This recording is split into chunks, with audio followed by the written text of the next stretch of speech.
This week I'm driving the 2021 BMW X6M Competition. So the X6M is kind of like the coupe version of a X5M. We could say that.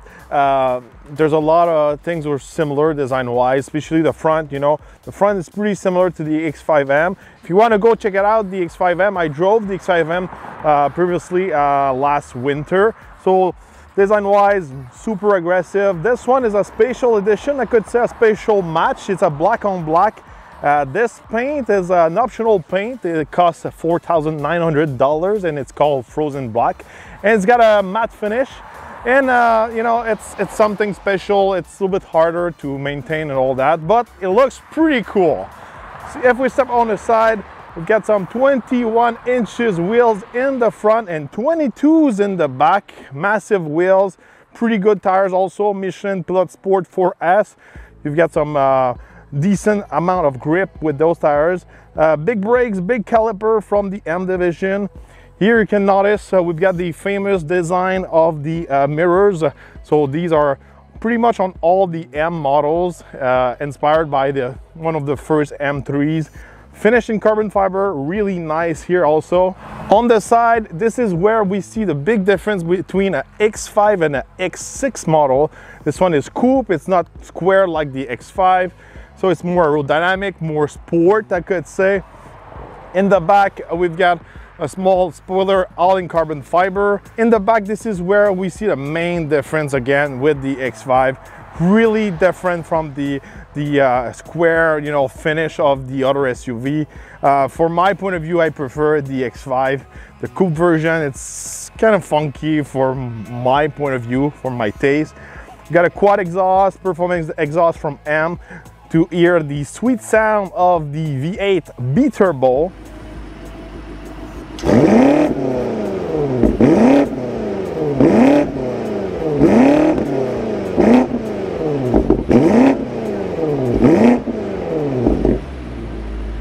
If we take a look at the trunk, we've got this kind of like hatchback style trunk. We have to do some sacrifice on the cargo space if we compare it with the X5 model, obviously. And we're losing also that kind of like tailgate we've got in the X5. I really like that little tailgate. It's Range Rover style. It's cool when we do a picnic or something, or if you just want to sit in the back of your truck, it's cool. But with this style of trunk, we are losing that cool feature with the X6. It's been a few coupe SUV we've been trying on the channel lately, and there's always the same things happening. It's really the space in the back, in the trunk. You have to make that sacrifice compared to the non-coupe SUV, I could say. And here it's no surprise, you know, I barely fit, you know, in the back. I'm not able to fit behind myself. So once again, not a ton of leg room. I'm not able to fit behind myself. Headroom, same thing. I'm touching the roof. So, you know, to have that sweet coupe style, you have to do some major sacrifice. And for an SUV, those are big sacrifices. Under the hood, we can find a V8 4.4 liter B-Turbo, good for 617 horsepower, 553 foot-pounds of torque.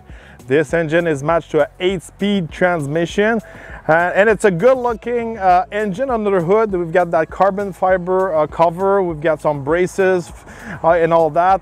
Really nice under the hood. So with the competition model, you get 17 extra horsepower compared to the non-competition model. So 617 horsepower seems like a lot of horsepower, but there's a lot of competition on the road against this coupe SUV at Audi, Mercedes-Benz, even at Jeep with the Grand Cherokee Track-Off.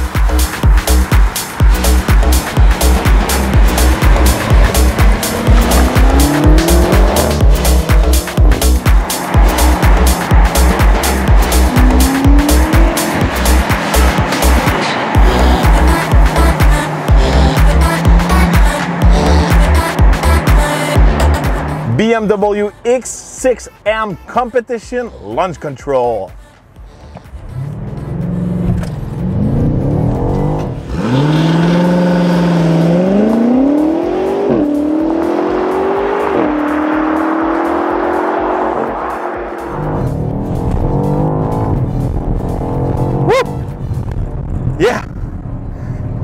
You can do the 0 to 100 kilometers in about 3.5 seconds.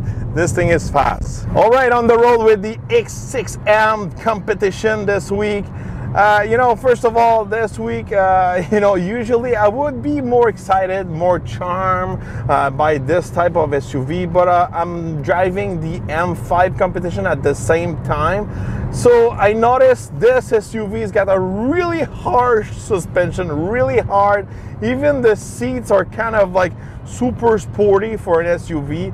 I was surprised this week. The M5 Competition is way much more comfortable. It rides way better on the road. And you know, the M5 is supposed to be the ultimate, you know, super sedan, I could say. And this is an SUV.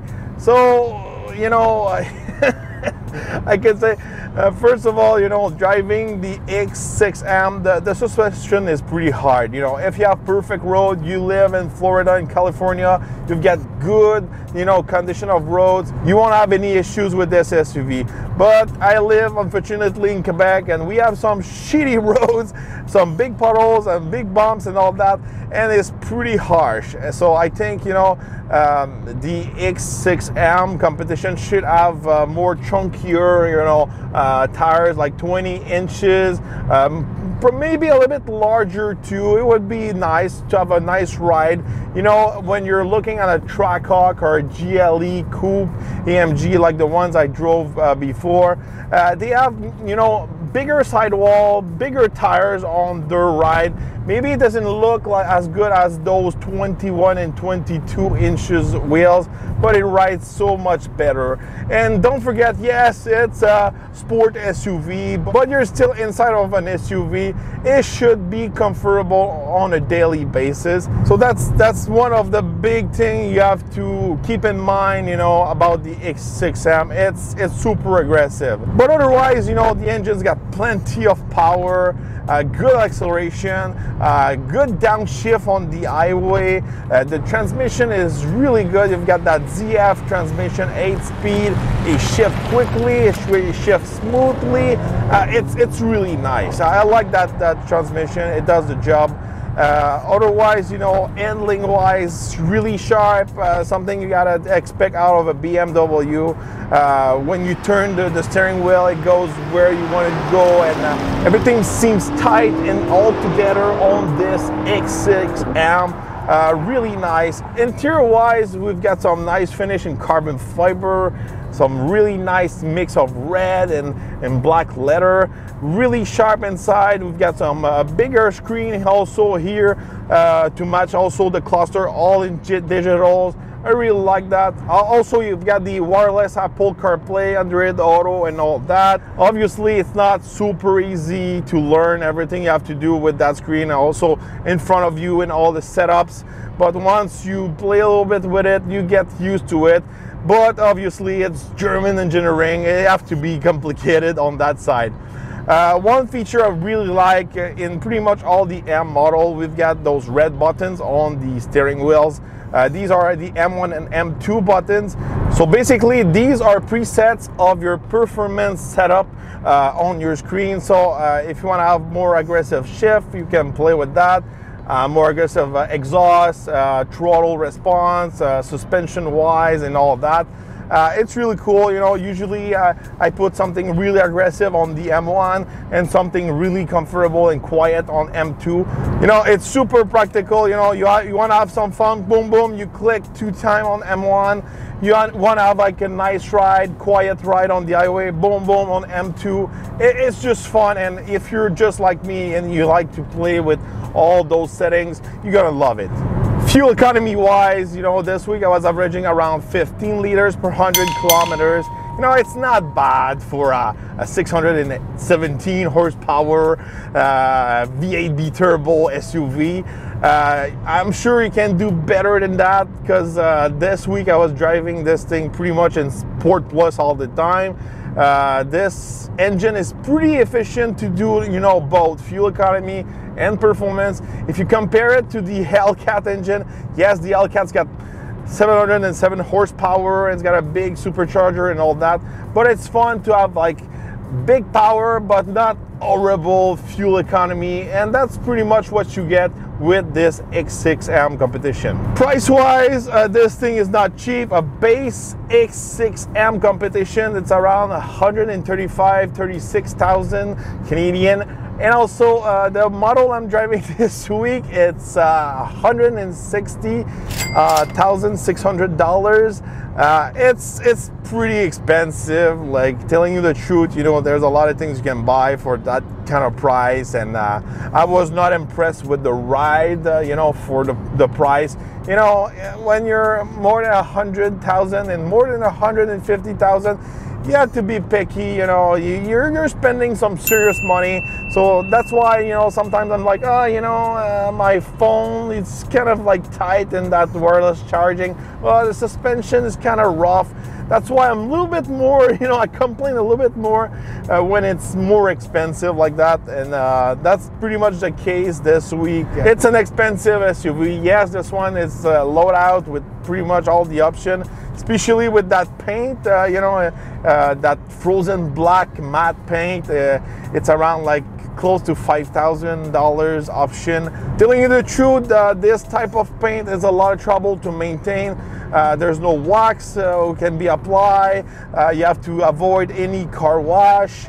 If you have a scratch, you have to repaint pretty much all the panels or even all the cars. There's no way you can buff or, you know, apply something. Usually you gotta apply to a normal paint. It's a lot of work. From my point of view, you should probably consider just a normal paint, and if you like that matte black, just, you know, wrap your car. It's gonna be cheaper, and when you're tired of your matte black X6, you can remove it. So from my point of view, especially here with winter time, a paint like that, it's not a good idea. It's really sharp.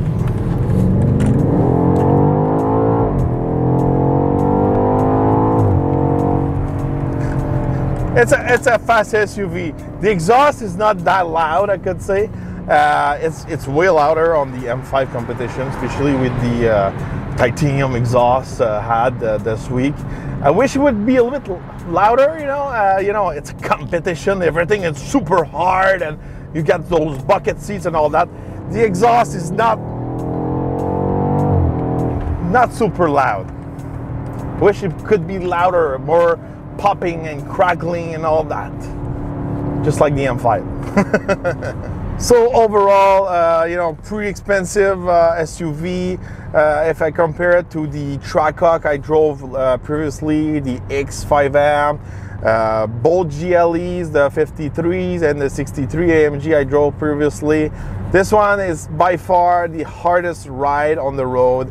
It's not as comfortable as the Jeep and also the Mercedes-Benz. Mercedes-Benz is way much more comfortable.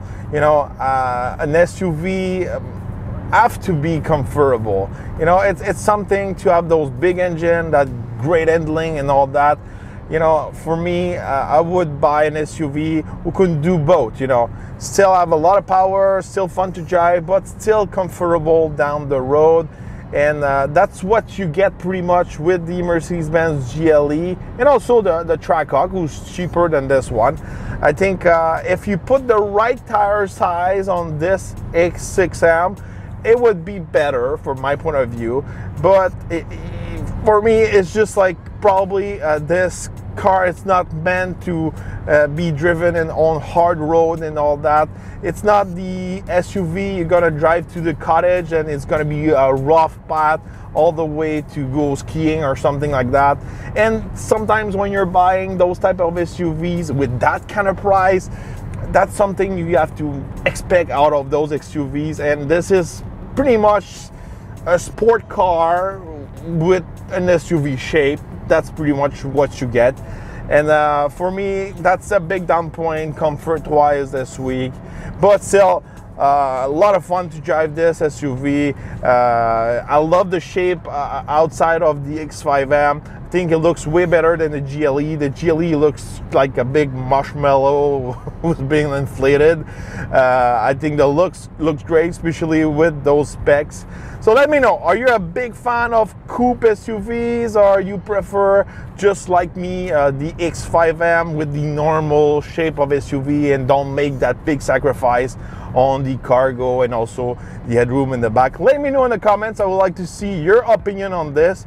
Don't forget to subscribe, like, and share. I'm gonna put also some links to my Facebook, Instagram, TikTok, all that. Go follow me on these platforms, and we're gonna see each other on the next review.